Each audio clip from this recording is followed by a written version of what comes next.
Semakin banyak perhatikan Al-Quran, semakin manfaatnya buat kita. Contoh, ayat Al-Kursi, satu ayat. Rasulullah SAW bersabda, "Man qara'a ayat Al-Kursi dubura kulli salatin laysa bainahu wa bainal jannati illa an yamut." Barang siapa yang membaca ayat Al-Kursi setiap habis salat fardu, tidak ada sesuatu yang mampu menghalanginya masuk surga. Ayat Al-Kursi ini satu ayat menjaminkan kita masuk surga. Kalau satu ayat menjaminkan kita masuk surga, gimana suratul Baqarah seluruhnya? Gimana lagi 30 juz Al-Quran? Kata Siti Aisyah radhiyallahu anha, jumlah tingkatan dalam surga Allah sesuai jumlah ayat Al-Quran. Oleh karena itu tidak ada yang lebih tinggi di dalam surga Allah daripada Ahlul Quran. Karena nanti Ahlul Quran ketika masuk surga, Allah suruh baca dan naik. Baca sebagaimana kamu baca di dunia, dan naik posisimu dan darjatmu di dalam surga. Baca naik terus, baca naik sampai bersama Nabi Muhammad di derajat yang tertinggi di dalam surga Allah. Ini semua berkat Al-Quran. Belum lagi syafaat Al-Quran, belum lagi anak penghafal Al-Quran menghadiahkan 2 mahkota untuk kedua orang tuanya, belum lagi setiap satu huruf dapat 10 kebaikan, belum lagi Al-Quran akan menemani kita saat sakratul maut, belum lagi Al-Quran akan temani kita saat menghadapi mungkar nakir di dalam kubur, belum lagi saat dibangkitkan oleh Allah akan bersama Al-Quran sama kita, belum lagi saat dihisab Al-Quran akan menemani kita, belum lagi saat kita berjalan di atas sirat Al-Quran masih berkenan menemani kita sampai ke pintu surga. Bahkan ketika masuk surga Al-Quran tidak akan tinggalkan kita, masih terus masuk bersama kita di dalam surga sampai naik derajat yang tinggi di dalam surga Allah Subhanahu wa taala. Kewajiban kita cuma satu, coba berapa panjang balasan Al-Quran sampai ke surga, tapi diminta cuma satu, berkenan menjadikan Al-Quran teman kita di dunia. Temanilah Al-Quran, akan Al-Quran berkenan temani kita sepanjang hayat, bahkan sepanjang perjalanan kita menuju surga. Itu kemuliaan Al-Quran. Cukup ada seorang ulama dari At-Tabi'in bernama Abdullah As-Sulami, Abu Abdurrahman Abdullah As-Sulami, Abdullah bin Habib As-Sulami. Ditanya, beliau 70 tahun mengajar Al-Quran. Ditanya, wahai imam, apa yang membuat kamu sabar sampai 70 tahun mengajar Al-Quran? Kata beliau, yang membuat aku sabar dan minat menjaga keistiqomahan, bersabda Rasulullah sallallahu alaihi wasallam, khairukum man ta'allama al-Qur'ana wa 'allamah, sebaik-baik manusia yang mempelajari Al-Quran dan mengajarnya. Itulah ingin saya menjadi orang yang baik bagi manusia, sebagaimana bersabda Rasul, itulah yang membuat saya sabar dalam mempelajari dan mengajar Al-Quran. Siapa yang tidak mau jadi manusia yang terbaik menurut Rasulullah sallallahu alaihi wasallam? Itulah bersama Al-Quran. Mohon maaf, siapa Ali Jabir? Hamba yang biasa, banyak kekurangannya. Yang Allah anugerahkan kemuliaan bukan karena siapa-siapa, tapi karena Al-Quran. Dihormati, didepankan, dan semua orang penghafal Al-Quran, berapapun usianya, dihormati, didepankan, dimuliakan. Semua berkeinginan bisa bersalaman. Kita melihat dan menonton acara Hafiz Indonesia, jangankan anak-anak, bahkan yang cacat luar biasa Allah tunjukkan bagaimana kelebihan Al-Quran. Yang buta bisa hafal Al-Quran, yang lumpuh badannya dan jasadnya seperti alana yang tidak bisa jalan hafal Al-Quran.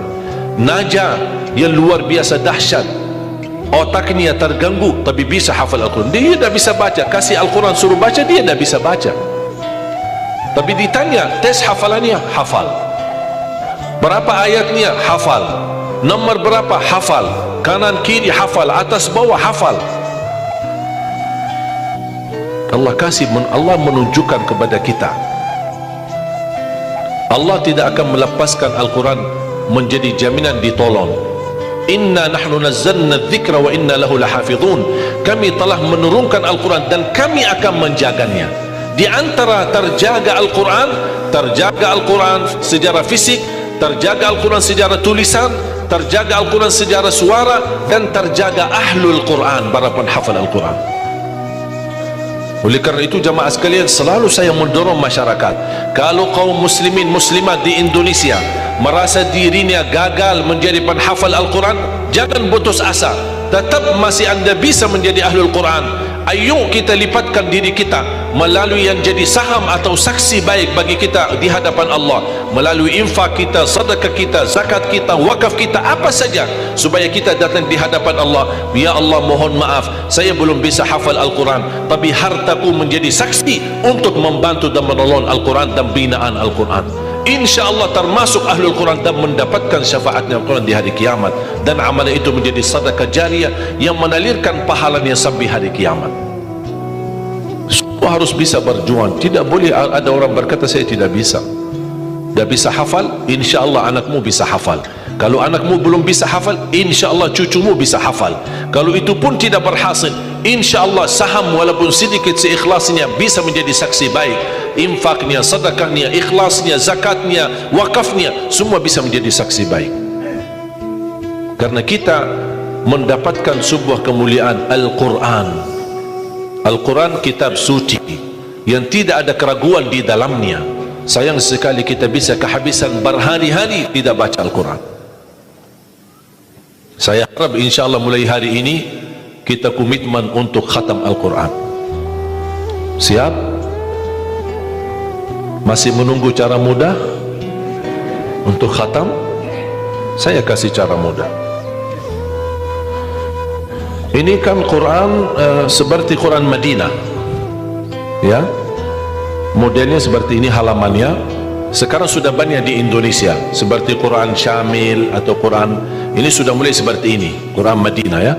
Maksudnya model cetakannya dicetak seperti ini, mulai dari ayat, kalau di akhir halaman ditutupi dengan ayat.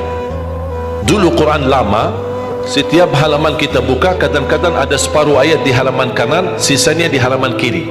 Sekarang Quran Madinah tidak boleh begitu. Termasuk sudah mulai di Indonesia yang sudah disahkan oleh Kementerian Agama, disesuaikan seperti Quran Madinah. Jadi halamannya atas mulai dari ayat, kalau di akhir halaman ditutupi ayat, tidak disambungkan ke halaman berikutnya, supaya teratur. Di antara mereka susun setiap satu juz 20 halaman, dihitung seperti itu supaya rapi. Apa tujuan? Sebenarnya saya mengambil kesimpulan dari hikmah itu. Kenapa setiap juz 20 halaman? Ternyata saya bisa bentuk cara mudah mengkhatam Al-Quran. Setiap waktu salat baca 4 halaman, 4 kali 5 waktu 20, sudah khatam 1 juz. Jadi kalau khatam tidak harus sekaligus. Jangan habis ceramah anda posisi iman yang mulai naik, semangatnya luar biasa, pulang ke rumah baca Al-Quran 1 juz, besoknya masih semangat baca 2 juz, 3 juz dan seterusnya. Begitu menurun semangat, tidak baca 1 tahun. Tidak boleh terlalu semangat, tetap semangat tapi diatur semangatnya. Standar 1 juz, tidak usah berlebih-lebihan. Jaga 1 juz, sedikit demi sedikit, istiqamah lebih baik daripada banyak tapi terputus. Dan itu bersabda Rasulullah SAW, khairul amali adwamahu wa inqal, sebaik-baik amal sedikit tetapi istiqamah daripada banyak tapi terputus.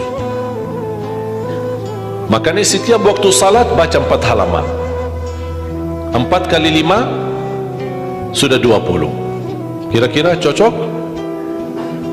Hah? Siap bu? Mau fikir dulu ya? Kira-kira mau nggak lebih mudah lagi? Masih mau lebih mudah lagi ya? Insya Allah masih ada, jangan khawatir, masih ada. Sebelum salat baca 2 halaman, habis salat baca lagi 2 halaman. Gimana kira-kira cocok? 2 halaman sebelum salat. Kalau 4 halaman sekaligus terlalu berat, tak apa-apa, bagi 2 halaman sebelum salat, 2 halaman sesudah salat. Jadi berapa? 4 dikali 5 waktu berapa jadi? 20, sudah khatam 1 juz. Kira-kira siap? 2 halaman 1 kertas.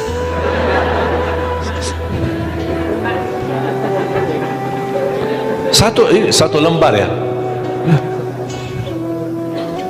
satu kertas, satu, cuma bola balik, masa keberatan, cuma satu.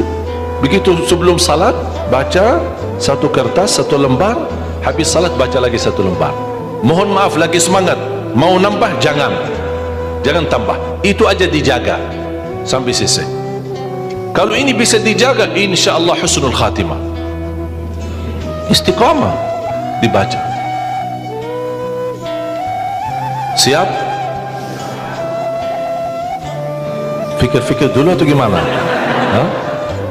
InsyaAllah aman ya, cocok? Masih mau lebih mudah lagi? Bu, mau? Mau lebih mudah?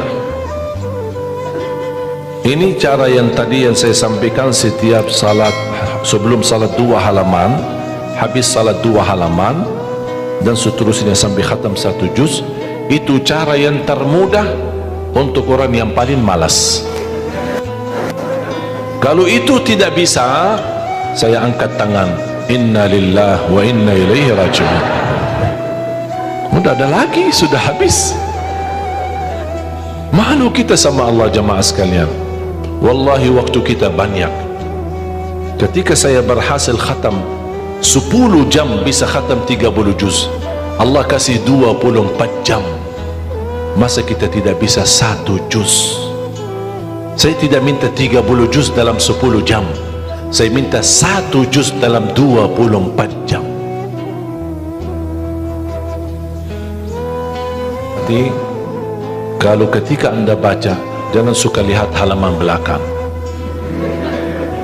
Itu yang membuat banyak berat.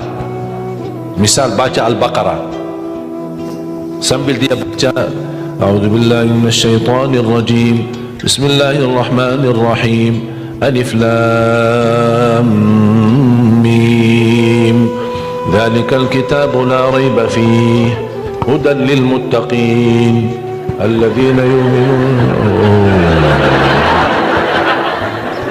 Banyak. Sadaqallahul azim. Tidak jadi lanjut karena dia fikirannya sudah berubah. Dia tidak melanjutkan apa yang dia baca, tapi dia sudah membuka jumlah halaman begitu terlalu banyak.